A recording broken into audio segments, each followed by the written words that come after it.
I never thought I'd be the guy writing something like this, but here we are. My name's Mark, and I'm just trying to get this off my chest because I honestly don't know what to do anymore. My wife Lisa and I have been together for about 8 years. We got married young, had a pretty decent life, or at least I thought so. She was always a little high maintenance, a little bitchy at times, but I figured that was just her personality. She's always been stubborn, quick to lie, and really good at twisting stories to her advantage. Still, I loved her, or at least I thought I did. Things started to feel off about 6 months ago. She'd come home later than usual, claiming it was work or she was with her friends. She'd get weird about her phone, secretive even when I wasn't looking. I didn't push her too hard, didn't want to be that guy, the jealous husband. But then I noticed little things. Her perfume, the way she'd avoid my eyes, the sneaky texts she'd hide behind her back. Nothing concrete, just enough to make me suspicious, but I kept telling myself I was overthinking it. Then, about 2 weeks ago, I started to notice something strange. Her voice coach, David, I think his name was. She's been seeing him for help with her public speaking anxiety. At first, I didn't see a big deal. Women have their support people, right? But I started to notice she was spending a lot of time with him, more than just sessions. She'd come home late after practice, and her stories about what they did started to sound weird. She'd say they just talked or did voice exercises, but her tone changed when she mentioned his name. She'd get defensive, trying to brush me off when I asked questions. What really threw me off was the recording equipment in the practice room. I found it by accident. One night, I went to check on her during one of her sessions because I had this nagging feeling. I'd heard her talk about needing support, and I figured I'd see what she was up to. I found the recording device left on. I thought maybe it was an accident, like she forgot to turn it off, but when I played back the recordings, I heard her voice and then his. I heard their voices together more than just voice coaching. The recordings captured moments that sounded intimate, like they'd crossed some line. It wasn't just professional, and I knew it then. I knew she was cheating on me. I didn't confront her right away. I just listened, stunned. My mind was racing. How long has this been going on? Who is this guy? I felt betrayed, angry, hurt all at once. I couldn't believe the woman I loved was doing this behind my back, with someone she claimed was just there to help her with her confidence. It made me question everything about our relationship. Was she ever honest with me? Did she ever love me, or was I just convenient? The worst part was that she was so good at lying, so convincing when she lied about just talking or needing support.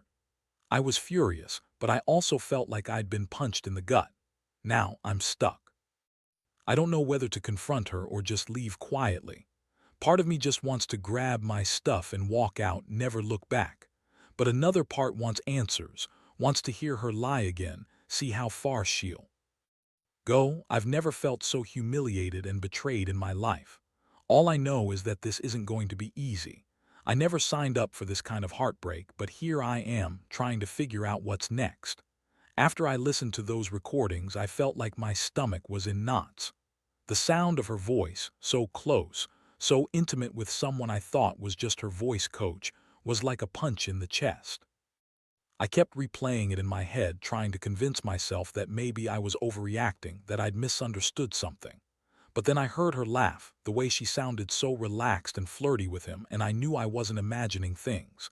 She was cheating on me. That realization hit me harder than I expected. I couldn't just sit on this info, though. I needed to confront her. Part of me wanted to do it immediately, demand answers, rip her apart for what she'd done. But another part knew I needed to plan, to do this the right way, even if that meant waiting for the perfect moment. I was angry, yes, but I also knew I had to be smart about this. I couldn't just blow up and make it worse. That night I waited until she fell asleep. I quietly went into our bedroom, took out my phone, and listened to the recordings again one last time. I wanted to be sure I had everything straight. I was boiling inside, but I kept my cool. I kept thinking about how her lies had shattered what I thought was a normal, happy marriage. She always called me insecure, accusing me of jealousy when I asked her simple questions. Now I knew she was the one hiding something from me, and her stories about her support sessions seemed like total bullshit. The next morning I woke up with a plan. I decided I'd confront her that night, but I'd do it carefully. I'd bring up the recordings, ask her about what I heard, and see how she reacted. I wanted her to lie, to slip up, to admit to everything. I knew she'd try to deny it, probably call me crazy or paranoid, her usual defense when she thought she was caught. I just hoped I had enough evidence to make her squirm. Throughout the day, I felt like I was walking on thin ice. The whole time my mind kept drifting back to the recordings, replaying her voice, imagining her lying to me again. I couldn't believe I was in this position. I had always trusted her, always believed in us, and now I was facing the harsh reality that she'd been cheating for who knows how long. Every time she snapped at me or rolled her eyes, I wondered if it was just her usual bitchiness or her trying to cover her guilt. By evening, I was nervous as hell. I made sure I had my phone ready to record our conversation. If she lied, I wanted proof. I wanted her to look me in the eyes and try to deny what I already knew. I also wanted to hear her spin her stories again, see if she could keep up her lies. I knew what she was capable of. She's a master at twisting things, making herself look innocent. But I wasn't going to let her get away with it this time. Not after I already had the recordings, the proof that she was screwing around. When she came home that night, she looked annoyed, like she didn't want to. There, that was typical Lisa, bitchy, dismissive, always putting on a front. I noticed she was extra defensive, avoiding eye contact. I decided to start slow. I brought up her voice sessions, asked her how they'd gone. She rolled her eyes and snapped, "Jesus, Mark, seriously. You're acting like some jealous psycho. It's just support, okay? He's just helping me get better at speaking, that's all." That's when I hit her with it. I played the recordings on my phone just enough for her to hear her own voice. Her face drained of color. She tried to deny everything, saying it was just voice exercises, that I was overreacting. But I kept the recordings playing, watching her squirm. Her excuses got more ridiculous. She claimed she wasn't cheating, that she was just vulnerable and needed someone to talk to, that David was just helping her, not anything else. I was furious. I told her I knew she was lying, that I'd listened to the recordings. Her reaction was classic. She got defensive, called me a paranoid asshole, said I was accusing her of something she didn't do. Her voice got bitchy, full of that dismissive attitude she always had when she thought she was winning an argument. But I saw the cracks, the way her hands trembled, the way her voice cracked just a little. That confirmed everything for me. She was caught, plain and simple. I felt like I was finally starting to breathe again, but the anger still burned hot inside me. I wasn't sure what I wanted to do next, but I knew one thing. This wasn't going to end with her lying her way out of it. That confrontation was the beginning of what turned into a long, exhausting nightmare. Lisa's reaction was exactly what I expected: denial, deflections, and a shitload of bullshit. She called me paranoid, said I was overthinking, accused me of snooping and invading her privacy. She was bitchy as hell, throwing in words like crazy, possessive, and jealous, trying to turn the tables on me. Honestly, it was almost laughable how she spun it, but inside I was seething. I could see through her lies, and it only made my anger worse. After she stormed off into the bedroom, I sat there feeling numb. I played the recordings over and over again in my head. I was sick too. My stomach. How could she do this? How could she be so callous, so blatantly dishonest? I had trusted her for years, and now I found out she'd been sneaking around, lying about support sessions that were really just cover for her affair with David, her voice coach. I kept thinking about how she always lied about everything. Her bitchy attitude, her manipulative bullshit, her excuses for being late or vague about her whereabouts. Now I knew the truth. That night I couldn't sleep. I kept going over everything: her lies, her sneers, her coldness.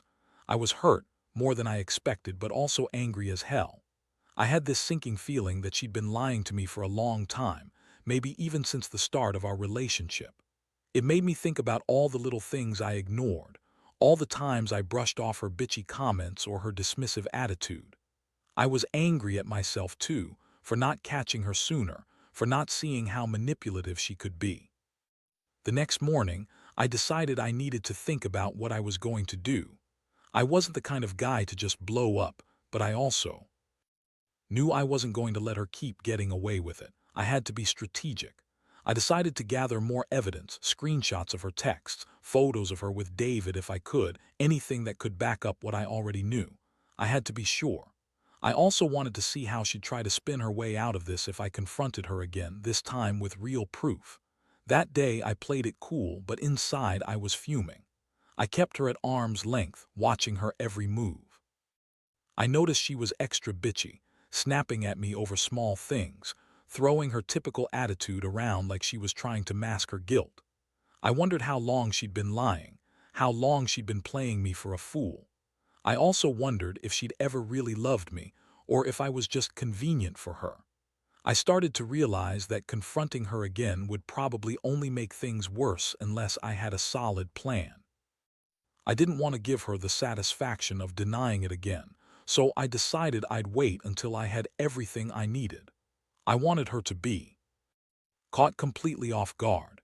I wanted her to realize I wasn't just some gullible husband anymore. I was someone who had evidence and was ready to fight back. Meanwhile, the anger kept bubbling inside me. Every time she dismissed my concerns with her bitchy smirk, I felt it grow stronger. I was furious that she could be so dismissive, so indifferent to what she'd done. She acted like the victim when I called her out, like I was the crazy one for accusing her. But I knew the truth now, and I was determined not to let her get away with it. I was just trying to figure out what the hell I was supposed to do next, whether to stay, fight, or just walk out and never look back. The pain of betrayal was real, but so was my resolve to see this through. So I waited a couple of days, trying to keep my cool, though inside I was boiling. I kept gathering evidence, screenshots of her secret texts with David, notes she'd leave on her phone, little things I found when I was snooping around, because I knew she'd deny everything if I approached her again without solid proof. I did want to give her the chance to twist her way out of it. I wanted her cornered, to see her squirm, to get her to admit what she'd been doing. That night, I finally decided it was time for the showdown. I sat her down after dinner, told her I had something to discuss. Her bitchy attitude flared up right away, her eyes narrowing. "What now, Mark? You're losing it," she snapped, trying to brush me off. I pulled out my phone, played the recordings again, and then showed her everything I'd collected, screenshots, her texts, the photos I'd snuck. Her face instantly drained of color and her voice got that defensive edge she's so good at. She started to lie. Of course she did. She said it was just support, that David was just helping her with her confidence, that I was paranoid and insecure. She claimed I was reading too much into it, that I didn't understand her. Her voice got bitchy and sarcastic, throwing her typical blame shifting at me. "You're so jealous, Mark. It's pathetic you're acting like this over some voice lessons. You're just insecure because I don't want to argue about it." I wasn't buying it. I told her I knew she was lying, that I had proof, and that I wasn't going to sit here and be made into a fool anymore. I asked her straight up if she'd been sleeping with David, and her reaction told me everything. Her eyes darted, her voice cracked just a little, but she played it cool by saying, "You're crazy. You're making this up. I don't know what you think you heard, but it's all in your head." I could see the panic behind her eyes, though she tried to hide it with that bitchy smirk. The thing that hurt the most was how dismissive she was, like I was some jealous, insecure idiot. She kept insisting she loved me, that she'd never cheat, but I could hear the lie in her voice. She was trying so hard to deny it, to pretend she was innocent. But I had everything on her now, and I wasn't going to let her worm her way out of this one. After the confrontation, I felt like I'd been punched again, but also a little relief. I finally had the truth, solid proof that she'd been lying to my face for months, but it also made me realize how deep her deception went. I mean, I knew she was a bitch, but this was next level. She'd been sneaking around behind my back, playing with my trust, all while pretending to be the perfect wife. I felt betrayed, humiliated, and honestly just exhausted. I didn't know what I was going to do next, but I knew I couldn't stay like this, living with someone who lied so effortlessly. That night, I couldn't sleep. The anger, the hurt, all the questions kept swirling around my head. How long has she been lying? How much of what she told me was fake? Was she ever really mine? Or was I just a placeholder, someone she kept around while she was out screwing David? I kept asking myself if I should just leave and cut my losses, or if I should try to fight for the marriage somehow. But honestly, at that point, I wasn't sure I could ever trust her again. Everything felt like it was shattered into a million pieces, and I didn't know if I could put it back together, or if I even wanted to try. The next morning, I woke up feeling like I'd been run over by a truck. My mind was racing with everything I'd uncovered: her lies, her bitchy attitude, the recordings, the texts. I kept asking myself whether I should just pack up and walk away, or if there was a way to confront her again and get some kind of honest answer. Honestly, I was exhausted, emotionally drained, and furious. I'd spent years trying to build a life with her, only to find out she'd been cheating on me with this guy who pretended to help with her public speaking. I felt so stupid for not seeing it earlier, for ignoring all the warning signs. I spent the day going back and forth, trying to decide what to do. I knew I couldn't stay in this limbo, pretending everything was fine. I had to make a move. I also knew I couldn't just confront her again without a plan.